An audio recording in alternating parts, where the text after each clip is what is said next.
Good afternoon.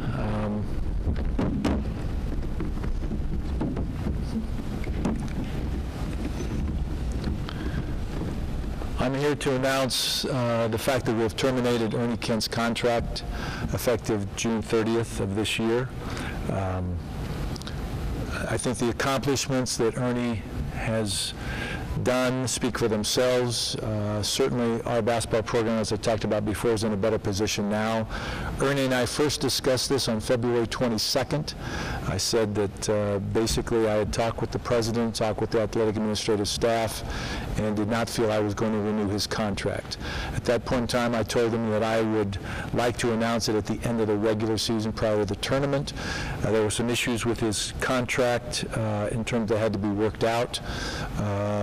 As Ernie and I talked more, he said, "Can we hold off?" I said yes, and that was in deference to what he's accomplished, the most wins in basketball history, and certainly taking great care of his players.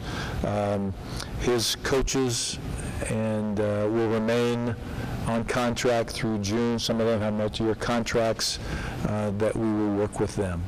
I talked with the team last night. Those are not easy things to do. I talked with the coaching staff today. Ernie and I have talked frequently as this thing has progressed. It was meant to be kept quiet in deference, as I said, to Ernie and to allow his team to stay focused. I think my hat's off to Ernie and the way he's handled all of this, and his team in terms of continuing to fight right through the end and trying to battle to win an NIT berth. As it is over now, as we've discussed, we're moving on. Question. Like, your thoughts on doing it during the season? Full evaluation. Well, I actually talked to two sitting athletic directors and two former athletic directors of basketball schools and queried them about what might be the best approach.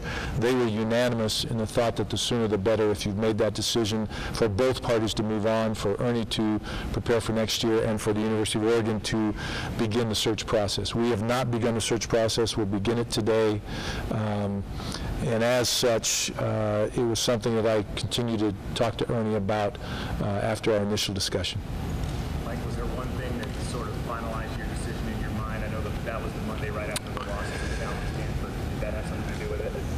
Yes. As I said before, going into this season, I wanted to see consistency, competitiveness in the Pac-10, and improvement. And again, my decision wasn't based on just this year. If you look at the last 5 to 6 years, we need to do a better job, and as we move forward into the arena, we've got to re-energize our fan base and attempt to expand ticket sales. And those are all factors. We've had a decline in wins and a decline in attendance. So in your mind, if we're not talking about a new arena, we still talk about Ernie Kent being the coach possibly? Not necessarily. I think both of those, first and foremost, was progress on the court. Was there an agreement that he had to have a 500 league record? No, there was no agreements in place whatsoever, nothing about the NC2A, nothing that way. That's why I felt comfortable making a decision at the time and point that I did.